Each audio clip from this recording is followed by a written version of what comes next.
কাছে তওবা করো, মনে মনে আমার আল্লাহকে ডাকো আর বলো, হে দয়ার মালিক, জীবনে তো কম দাড়ি কাটলাম না, নামাজ ছাড়লাম না, বেপরদায় চললাম না, আয় আল্লাহ কত গুনাহ করে করে জীবন কাটায় দিলাম, মোবাইলের গুনাহ, হাতের গুনাহ, চোখের গুনাহ জীবনে করেছি, দুনিয়ার মা বাবা ভাই বোন কেউ জানে না আমি কত বড় গুনাহগার। আমার মায়ে যদি আমার গুনার খবর জানতো, আমার মা বাবা আমাকে ভালো নজরে দেখতো না। যুবক, একটু চোখ বন্ধ করে চিন্তা কর, তোর আমার গুনার খবর যদি ভাই বোন জানতো, কেউ মায়ার নজরে দেখতো না। আমার মাওলা কেমন দয়ার মালিক, এত গুনাহ করার পরেও আমার মাওলা রাগ করে পানিও বন্ধ করেন নাই, খানাও বন্ধ করেন নাই, বরং আমার আল্লাহ মায়ার দরজা দিয়ে ডাকে, বন্দায়া রহমতের দরজায় ফিরিয়ে আয়।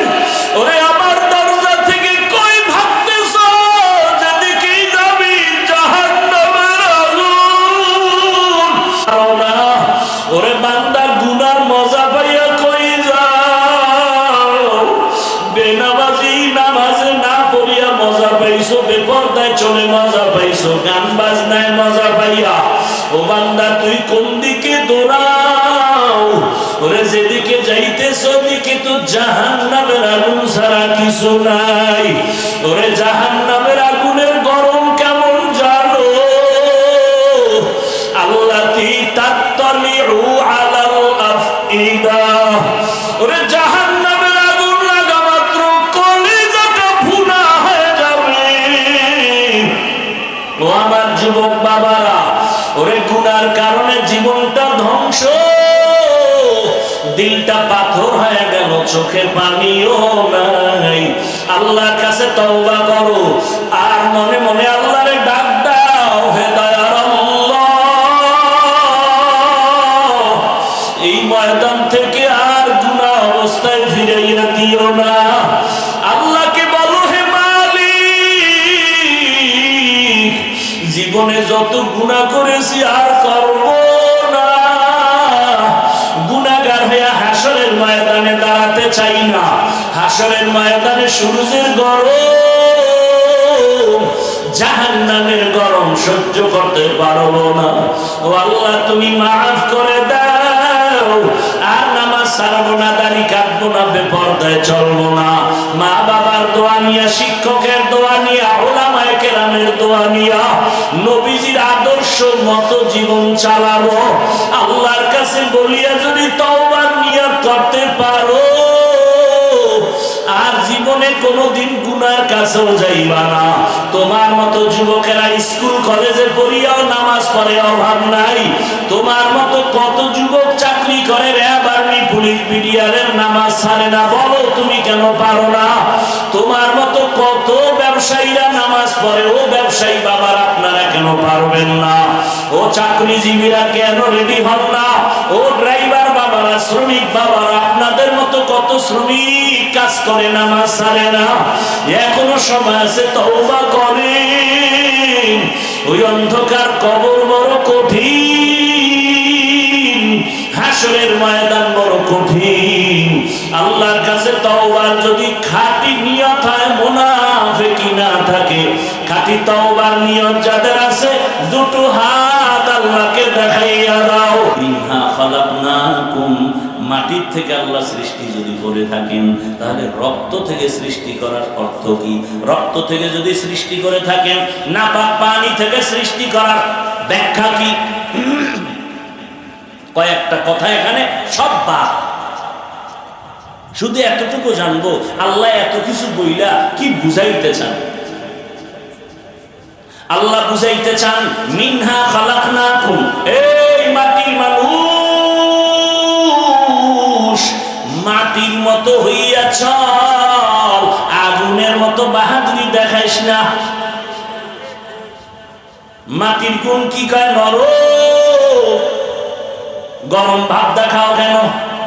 মাটির গুণ নরম। মাটির থেকে তোমাকে বানানো হয়েছে, তুমি মাটির মতো নরম হয়ে চলো, মাটির মতো নরম হয়ে চলো। এই এক ব্যাখ্যা। আর একটা হলো মাটির দিকে তাকায় দেখ, মাটির মধ্যে কত ধৈর্য, মাটির জমিন কত জুলুম হয় মাটির উপরে, এরপরও মাটি কারো সাথে রাগ করে কিছু বলে না। মাটির মানুষ ধৈর্য ধারণ করো, যে যা বলুক ধৈর্য ধারণ করো, কারো উপর আক্রমণ করিও না, নরম হইয়া চলো, আমি আল্লাহ তোমাকে বিনা হিসাবে জান্নাত দিয়ে দিব। মাটির মানুষ আমরা নরম হব, খালি গরম গরম গরম গরম আর গরম। আচ্ছা গরম হয় কেন? গরম হওয়ার কিছু পুঁজি আছে আলাদা। কি পুঁজি? মানুষ গরম হওয়ার এক কারণ হলো ক্ষমতার গরম। গরম আছে না নেই? পুলিশের চাকরি করে, এটা একটা চাকরি, কিন্তু দেখবেন পুলিশের সাথে হুদা ওর কোনো সরকারি চাকরি নেই, পুলিশের লাগে একটু ঘুরে, আইরে পাওয়া, বাপের নাম নাই সাংগাজির বে, ওর ভাবার আরো বেশি। এটারে কি কয়, ফরমা না কি জানি কয়, হ্যাঁ? আরে বাপরে বাপ, কঠিন পাওয়া। আল্লাহ হেদায়েত দান করেন। নাই খবর জানেন, রাস্তাঘাটে চলি আমরা, আল্লাহ হেদায়েত দান করেন। তো ক্ষমতার একটা গরম আছে না নাই? নমরুদ গরম, কেমন গরম, আল্লাহরে মেরে ফেলব, আমি রেডি। আল্লাহ কে আয় ওয়ামা কারু ওয়ামা কারাল্লাহ ওয়াল্লাহু খায়রুল মাকিরিন।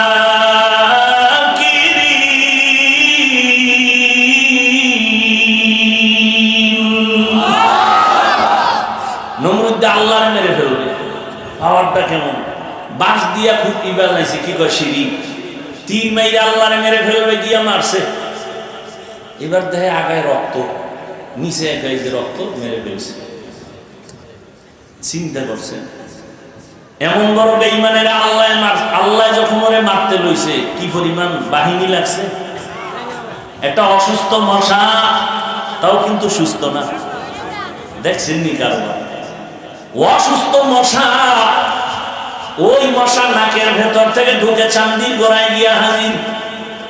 ফাঁকে ফাঁকে একটা মিস কল দেয়, নমরুদের চান্দি গরম। ডাক্তার কবিরা সব দেখায় তুফান, কোন রোগ ভালো হয় না। আল্লাহর কুদরত, চাঙ্কা ফেললে তো ফট করে জুতার লগে মাথার লগে বাড়ি লাগছে, বাড়ি লাগা মাত্র মাথা হিমেল হয়ে গেছে। নমরুদকে সর্বনাশ, দুনিয়ার টাকা খুয়াইলাম, ডাক্তার কত কিছু দিলাম, জুতার মধ্যে যে এই পরিমাণ আমার ঔষধ আছে তা তো আমার জানা ছিল না। এইবার জুতা না খাইলি মাথা ঠান্ডা, শুধু ঠান্ডা না, একটু জোরে বাড়ি মারলে আরো ঠান্ডা। কত বাড়ি মারবে কে? বলে কর্মচারীরা বেতন দিয়া, কর্মচারী জুতার বাড়ি দিবে ফাঁকে ফাঁকে বেতন। নমরুদ তাই শুনে যা, যত জোরে বাড়ি দিবি বেতন তত বাড়ায়। কেমন চান কপা? কর্মচারী কিছুদিন জুতার বাড়ি দিয়ে কয়, স্যার আমার একা সম্ভব না, আমার তো বাথরুম আছে, খাওয়ান দাওয়ান আছে, ঘুম আছে, 2-4 ঘন্টার জন্য রেস্ট নিতে হবে। রেস্টের গুল্লি মারি, প্রয়োজনে শিডিউল ভাগ করে 2-3 জন কর্মচারী থাকবে, জুতার বাড়ি বন্ধ করা যাবে না। এই বরকত থেকে আমি বঞ্চিত হতে চাই না। এই জুতা যার গালে লাগছে এই বরকত, বুশের গালে লাগছে না। সাংবাদিকরা জিজ্ঞাসা কাইফাহা, ডোন্ট মাইন্ড, জুতা খেয়ে কেমন লাগলো? এটা আমার গণতান্ত্রিক অধিকার, কিছুই মনে করি না। কিতনা বড় বেলাজা বেহায়া, জুতা খাইয়াও কিছু মনে করে না। আল্লাহ হেদায়েত দান করেন। ভাইরা আমার, তাহলে ক্ষমতার গরম। আরো একজনে গরম দেখায়, কিসের গরম? তোমার ক্ষমতা আছে নি? কয় না, আমার টাকা আছে, টাকার গরম। টাকার গরম আছে না? আর একজনের ক্ষমতাও নাই, টাকাও নাই, সেও গরম। কিও তুমি গরম কেন? আমি তো শিক্ষিত, আমার শিক্ষার গরম আছে না নাই? মূর্খদেরকে মোটেও দাম দেয় না, শুধু বাইরের লোক, ওরে বাবায় মূর্খ, বাবারে পছন্দ করে না, মা মূর্খ, মাকে পছন্দ করে না, বলে বুড়া বুড়ির দাম নাই। আছেন এমন সন্তান? আর একজনের গরম, ক্ষমতা নাই, কি বলে টাকাও নাই, শিক্ষাও নাই, আর একজনে গরম ভাব নিয়ে, আরে বাপরে বাপ, সালাম দিলেও নয় না, নিজেও দেয় না। বিষয় কি? আমি তাহাজ্জুদ করি, আমার আমলের গরম। কিসের গরম? আমলের গরম। আমি তাহাজ্জুদ করি, যে তাহাজ্জুদ করে না তার দিকে ভালো নজরে তাকায় না। আর একজন গরম দেখায়, কেউ ক্ষমতা খায় না, চাকরি না, টাকা না, শিক্ষা না, আমল কা আমল না, তো গরম কেন? আমার রক্তের গরম। কিসের গরম? রক্তের গরম। বহু ফকিন্নি মাস্তানি করে, রক্তের গরম। আছে না নাই? আল্লাহ হেদায়েত দান করুন। আল্লাহ বলেন মিনহা খলাকনাকুম, মাটির মানুষ মাটির মতো নরম হইয়া চলো, তোমার মর্যাদা বেড়ে যাবে। মান তাওয়াযা লিল্লাহ রাফাআহুল্লাহ, যে ব্যক্তি আল্লাহর জন্য নিজের ছোট মনে করবে, আল্লাহ মর্যাদা বাড়াবেন। ও আমার শ্যামপুরের মুসলমান যুবক, পর্দার আড়ালের মা বোনেরা, বৃদ্ধ বাবাজিরা, গরম ভাব দিয়া লাভ কি? নমরুদ টিকতে পারে নাই, গরম গরম ভাব দেখাইয়া। ফেরাউন টিকতে পারে নাই, গরম ভাব দেখাইয়া। দুনিয়ার কেউ থাকতে পারে নাই, বরং যারা নরম নরম ভাবে চলছেন, এরা এখনো মানুষের অন্তরে অমর আছে। নরম জিনিসের অনেক দাম। নারীরা দুর্বল, নরম, মর্যাদা বেশি। শিশু বাচ্চা অনেক নরম, অনেক দুর্বল, এদেরও সম্মান সবার কাছে প্রিয়, অন্তরের আপন হয়ে আছে। ও আল্লাহর বান্দারা, তুমি মানুষ, আমি আল্লাহ তোমাকে নরম করে বানাইলাম। ওয়া খুলিকাল ইনসানু যায়ীফা, আমি তোমাকে দুর্বল করে বানাইছি। গরম ভাব অন্তর থেকে দূর করে দাও। গরম ভাব দেখাইয়া আবু জাহাল টিকতে পারে নাই, আবু লাহাব টিকতে পারে নাই, কিন্তু নরম রহমতের নবী, কত তার সম্মান, নরম ভাব। আবু বকর সিদ্দিক, আল্লাহ তাকে এমন নরম বানায় দিলেন। আল্লাহ এত মর্যাদা দান করেছেন। আবু বকরের মর্যাদা, রহমতের নবী বলেন, আবু বকর আমার, হিজরতের পথে সাথী আবু বকর আমার, দুনিয়া থেকে বিদায়ের পরে আবু বকর আমার সাথী। অমর, সবাই জানি গরম, তবে এতটা পরিমাণ নরম। অমর কার উপরে কোনো জুলুম করে না, অর্ধ দুনিয়ার বাদশাহী করিয়া। অমরের মতো বান্দা কতটা নরম।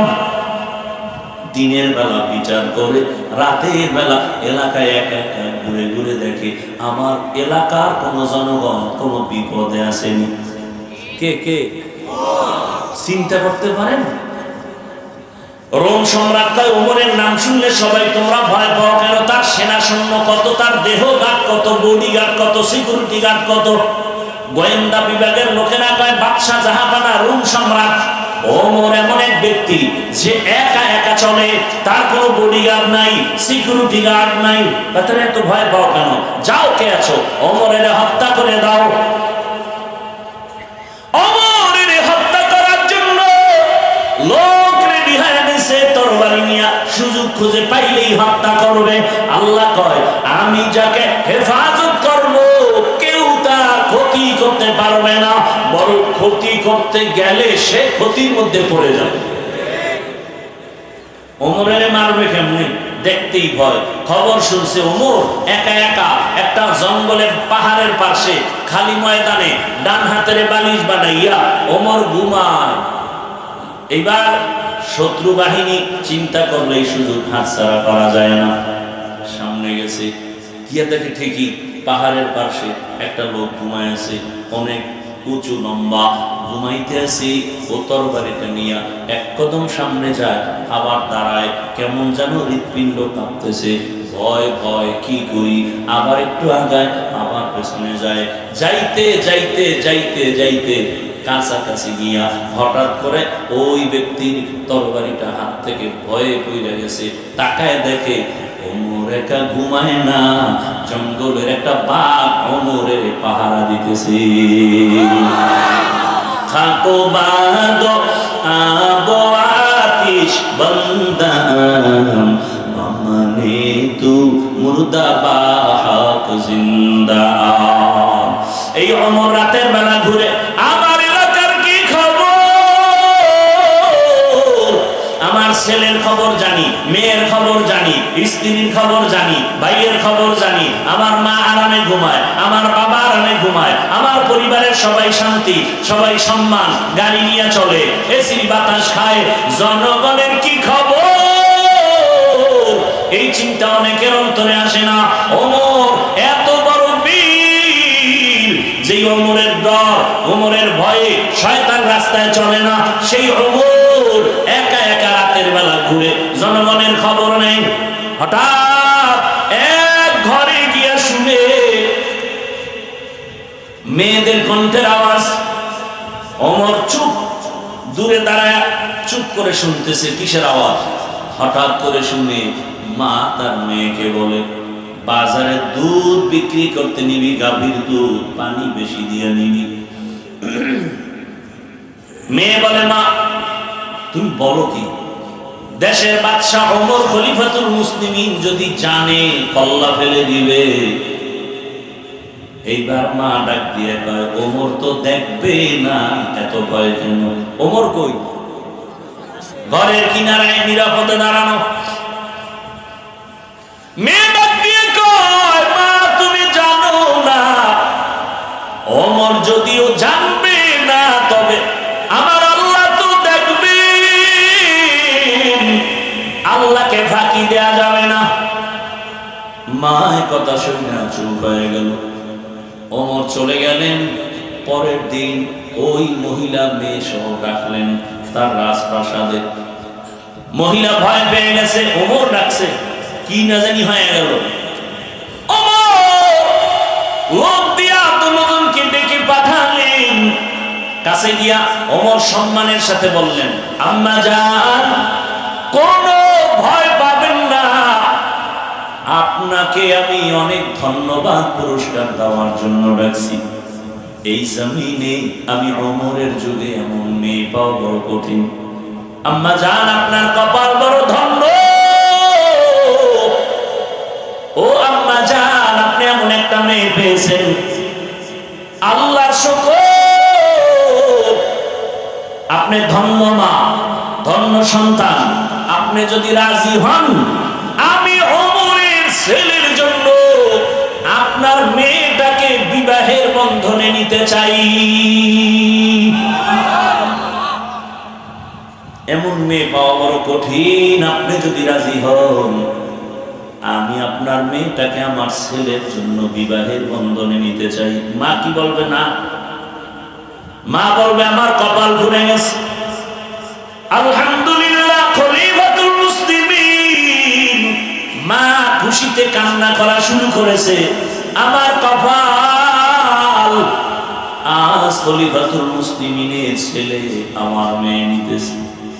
আল্লাহ এমন কবুল করেছেন, ওই মেয়ের ধারায় পরবর্তীতে ওই মেয়ের ঘরে ঘরে জন্ম নিল জগৎ বিখ্যাত জমিনের এক তারকা আলেম, আল্লাহর বুজুর্গ ওমর ইবনে আব্দুল আজিজ।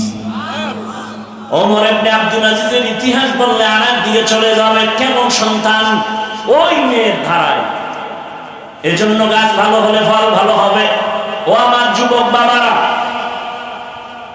আমি তো আপনাদের এতক্ষণ যত বয়ান শুনাইলাম, একবারও কিন্তু বলি না আপনারা স্কুলে তালা মেরে সব মাদ্রাসায় যান, সবাই হুজুর হয়ে যান বলেছি না। বরং আমি দেশে দেশে বলি, আমার যুবক বাবারা, আমার দেশে হুজুরের অভাব নাই, মাওলানার অভাব নাই, মুফতির অভাব নাই, মুহাদ্দিসের অভাব নাই। আমার দেশে এখন ডাক্তার আছে ঠিকই, কিন্তু আদর্শ ডাক্তারের অভাব, আদর্শ ইঞ্জিনিয়ারের অভাব, আদর্শবান ডিসিএসপির অভাব। আমার দেশের ডিসিএসপি যদি আদর্শবান হইতেন, 5 বেলার নামাজ পড়তেন, আমার দেশে কোরআনের বয়ান চলতে কোনো সুদখোরের অনুমতি নেওয়ার প্রয়োজন হতো না। অতএব আমি অনুরোধ করে বলি, ও আমার যুবক বাবা, দোয়া করে গেলাম, সবাই আমিন বলবে, কপাল খুলে যাবে। তুমি স্কুল কলেজে পড়ো, চাকরি করো, ব্যবসা করো, ডাক্তার হও, ইঞ্জিনিয়ার হও, প্রফেসর হও, ওসি হও, ডিসি হও, এসপি হও, মেম্বার চেয়ারম্যান এমপি হও, ব্যবসায়ী হও, চাকরিজীবী হও, তবে এক দাবি অনুরোধ, বেয়াদব হইও না রে বাবা। বলবা হাফিজ ভাই বেয়াদব হব না, তার মানেটা কি? বেয়াদব হবা না কথার ব্যাখ্যা হলো, 3 জায়গায় বেয়াদবি করবা না। খোদার কসম, বেয়াদবি করলেই মরার আগে জীবন ধ্বংস, মরার পরে না আগে। 1 নাম্বার জায়গা মা বাবা। মা বাবার সাথে যদি বেয়াদবি করো, আর মা বাবা যদি অসন্তুষ্ট হয়ে একটা নিঃশ্বাস ছেড়ে দেয়, তোর ধ্বংস শুরু। 2 নাম্বার জায়গা শিক্ষক। মা বাবা আমার জন্য দোয়া করেছে, মা বাবা আমার জন্য কান্না করেছেন, আল্লাহ আমাকে সম্মানের জায়গা দিয়েছেন, কিন্তু আমি যে আপনাদের সামনে বয়ান করি, এই বয়ান আমার মা শিখান নাই, আমার আব্বা শিখান নাই, আমাকে ধরে ধরে ধরে ধরে কোরআন হাদিসের বয়ান শিখাইছেন আমার উস্তাদ। তাহলে শিক্ষকের অবদান আছে না নাই?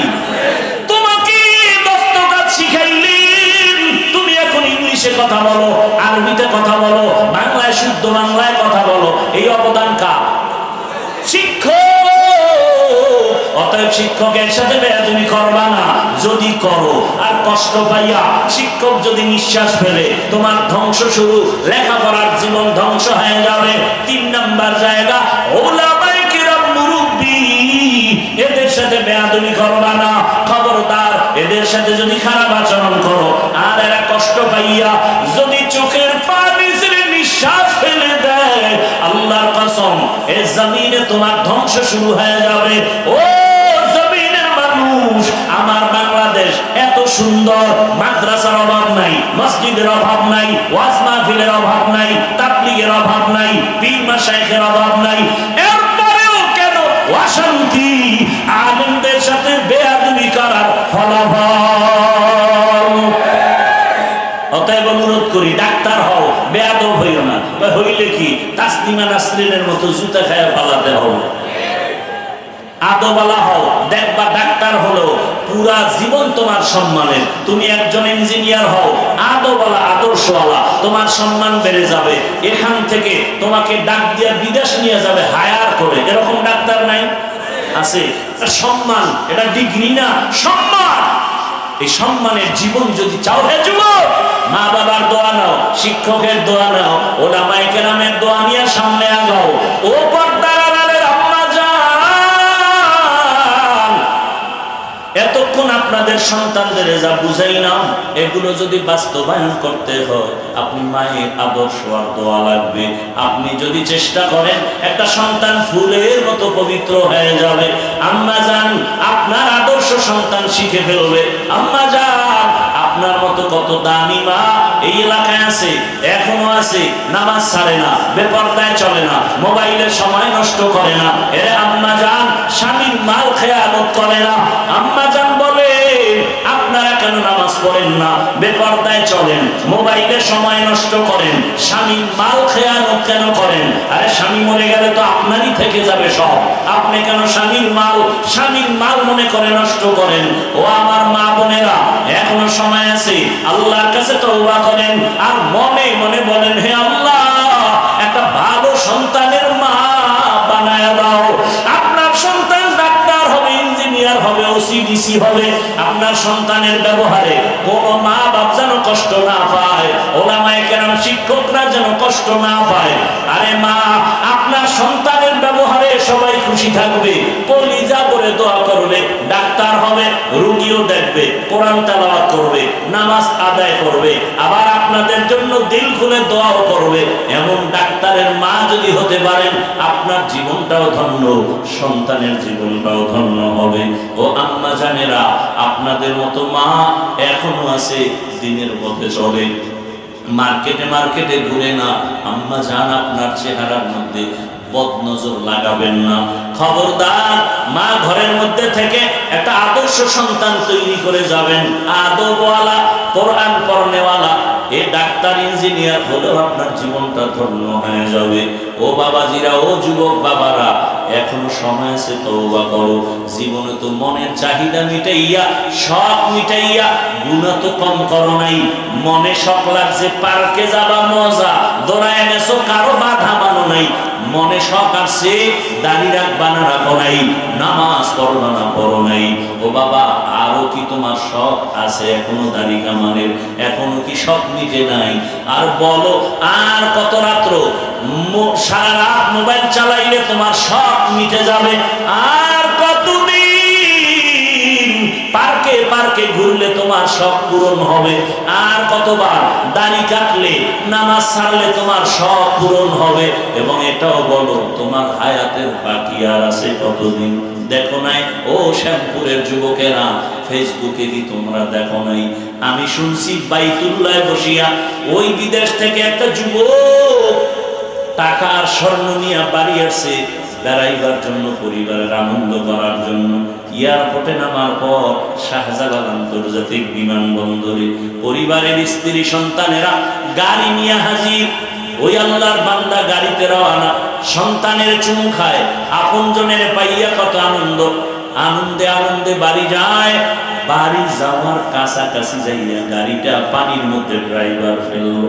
পানির মধ্যে পড়ার পরে নিজের সামনে সন্তান মরে গেল, স্ত্রীটাও মারা গেল। দেখেন নাই? ওই যুবক মিডিয়ার সামনে কান্না, আর বলে মানুষ বিবাহ করে খাইয়া না খাইয়া তো পরিবার নিয়ে এক জায়গায় থাকে, একটা আনন্দ আছে। আমি ওই আনন্দ পাই নাই, বিদেশ গেলাম টাকা পয়সার জন্য, আজকে স্বর্ণ অলংকার নিয়ে আসছি, আজ আমার কপাল কেন এত খারাপ? নিজের হাতের উপরে আমার সন্তানটা মরে গেল, নিজের চোখের সামনে আমার স্ত্রী মরে গেল। আমি এখন কোথায় যাব? যেই ঘরে গেলে একটু সন্তান দেখবো, সেই ঘর এখন অন্ধকার হয়ে গেল। ঘর সাজায় রাখবে আমার স্ত্রী, সেও তো নাই। এই জীবনের কি মূল্য আমার? ও আমার যুবক বাবারা, কিসের পেছনে দৌড়াও? এমন একটা দিন নাই যুবকের লাশের খবর নাই। পানির নিচে লাশ, গাড়ির নিচে লাশ, ঘুমের বিছানায় লাশ। আজকে বয়ান শুনতেছো, কালকে এমন সময় আল্লাহ না করুন হতে পারো হসপিটালের রোগী, হতে পারো তুমি কবরের যাত্রী। সারা রাত মোবাইল চালায় ঘুমাবা, 11টার সময় মা ডাকবে, বাবা ওঠার, কত ঘুমাবি? কোনো আওয়াজ নাই। মা টাচ করে দেখবে পুরো বডি সন্তানের শক্ত হয়ে গেছে, বরফের মতো ঠান্ডা। মা একটা চিৎকার দিয়া বলবে, কে কোথায় আছো? আয়। আমার বাবা দুনিয়ায় নাই, মা বলে ডাকার মতো আমার কেউ আর নেই। বাবায় কান্না করে টেলিফোন করবে, ইমাম সাহেব আমার সন্তান মরে গেল, তাড়াতাড়ি আসেন, জানাজা না দিয়া যাবেন না। কাউকে পাঠাবে, যাও বাজার থেকে কাফন কিনে নাও। কাউকে বলবে বাগানে যাও, কবর খনন করো। কাউকে বলবে তাড়াতাড়ি গরম পানি করো গোসল করার জন্য। ও বাবা, নিজের গায়ের গেঞ্জিটা বেলেট দিয়ে কেটে কেটে রেখে দিবে। আরে আমার হাতের ঘড়িটা আর একজনের হাতে দিয়া বলবে, এটা আমার ঘড়ি। ও আল্লাহর বান্দা, তোমার আপন বন্ধু মোবাইলের নাম্বারটা ডিলিট করে বলবে, বন্ধু নাই, নাম্বার রেখে কোনো লাভ নাই। ওই কবরে যখন গোসল করায়া, কাফন পরায়া, জানাজার প্যান্ডেলে নিবে, মা জানালা দিয়া কাঁদবে আর বলবে, আমার বাবারে তোরা কই নিয়ে যাও, শেষবারের মতো চেহারাটা একবার দেখায় দে। আর আমার মা বলে ডাকার মতো কেউ থাকলো না। ও যুবক বাবা, ওই অন্ধকার কবরে সব পাড়ায় মাটি দিয়া যখন চলে যাবে, কেউ নাই। এতদিন তোমার আমার ডানে বামে বন্ধু বান্ধব, কত আপনজন, এখন যেন আমি একা বাগানে পড়ে থাকবো রে বাবা। ওই কবরে ফেরেশতা প্রশ্ন করার জন্য আসবে, জবাব দিলে আলহামদুলিল্লাহ। যদি জবাব দিতে না পারো, বেনামাজি অবস্থায় কবরে যাও, গুনাহগার অবস্থায় কবরে যাও।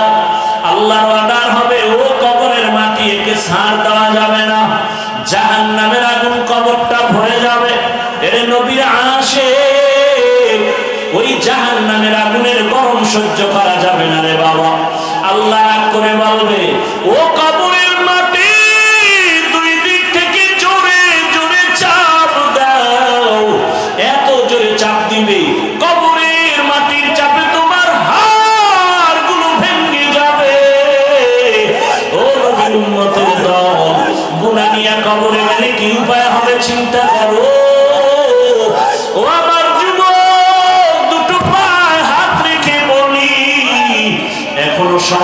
তওবা করো, মনে মনে আমার আল্লাহকে ডাকো আর বলো, হে দয়ার মালিক,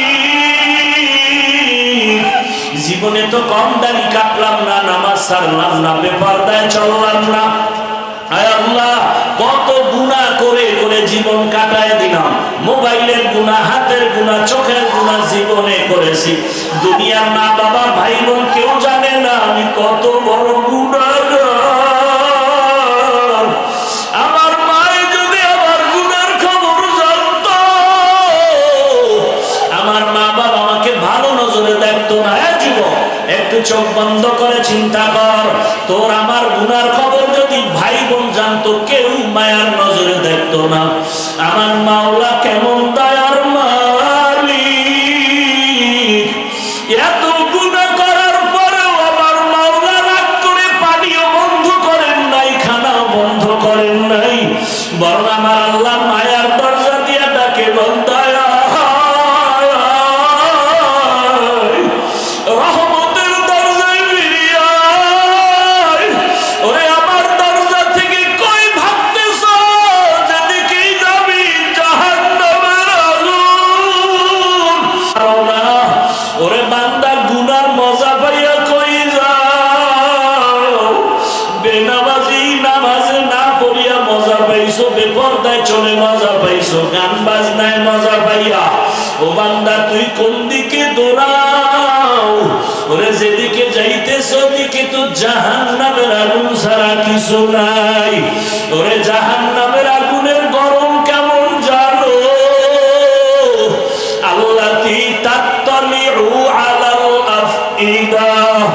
ওরে জাহান্নামের আগুন লাগা মাত্র কলিজাটা ভুনা হয়ে যাবে। ও আমার যুবক বাবারা, ওরে গুনার কারণে জীবনটা ধ্বংস, দিলটা পাথর হয়ে গেল, চোখে পানিও নাই। আল্লাহর কাছে তওবা করো আর মনে মনে আল্লাহরে ডাক দাও, হে দয়ার আল্লাহ, এই ময়দান থেকে আর গুনাহ অবস্থায় ফিরাইয়া দিও না। আল্লাহকে বলো, হে মালিক, জীবনে যত গুনাহ করেছি আর করব না। গুনাহগার হয়ে হাসরের ময়দানে দাঁড়াতে চাই না। হাসরের ময়দানে সূর্যের গরম, জাহান্নামের গরম সহ্য করতে পারবো না। ও আল্লাহ, তুমি মাফ করে দাও। আর নামাজ ছাড়বো না, দাড়ি কাটবো না, বেপরদায় চলবো না। মা বাবার দোয়া নিয়া, শিক্ষকের দোয়া নিয়া, উলামায়ে কেরামের দোয়া নিয়া, নবীজির আদর্শ মতো জীবন চালাবো। আল্লাহর কাছে বলিয়া যদি তওবার নিয়ত করতে পারো, আর জীবনে কোনোদিন গুনার কাছেও যাইবা না। তোমার মতো যুবকেরা স্কুল কলেজে পড়িয়াও নামাজ পড়ে অভাব নাই। তোমার মতো কত যুবক চাকরি করে, র্যাব, আর্মি, পুলিশ, বিডিআরের নামাজ ছাড়ে না। বলো তুমি কেন পারো না? তোমার মতো কত ব্যবসায়ীরা নামাজ পড়ে, ও ব্যবসায়ী বাবার আপনারা কেন পারবেন না? ও চাকরিজীবীরা কেন রেডি হন না? ও ড্রাইভার বাবারা, শ্রমিক বাবারা, আপনাদের মতো কত শ্রমিক কাজ করে, নামাজ ছাড়ে না। এখনো সময় আছে, তওবা করেন। ওই অন্ধকার কবর বড় কঠিন, হাসরের ময়দান বড় কঠিন।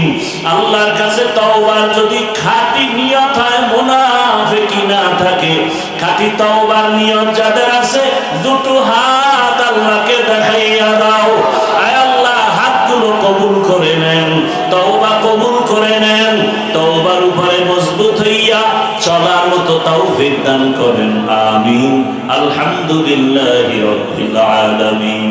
والصلاة والسلام على سيد الأنبياء والمرسلين وعلى آله وأصحابه أجمعين. يا أرحم الراحمين، يا أرحم الراحمين، يا أرحم الراحمين. رب ارحمهما كما ربياني صغيرا. رب ارحمهما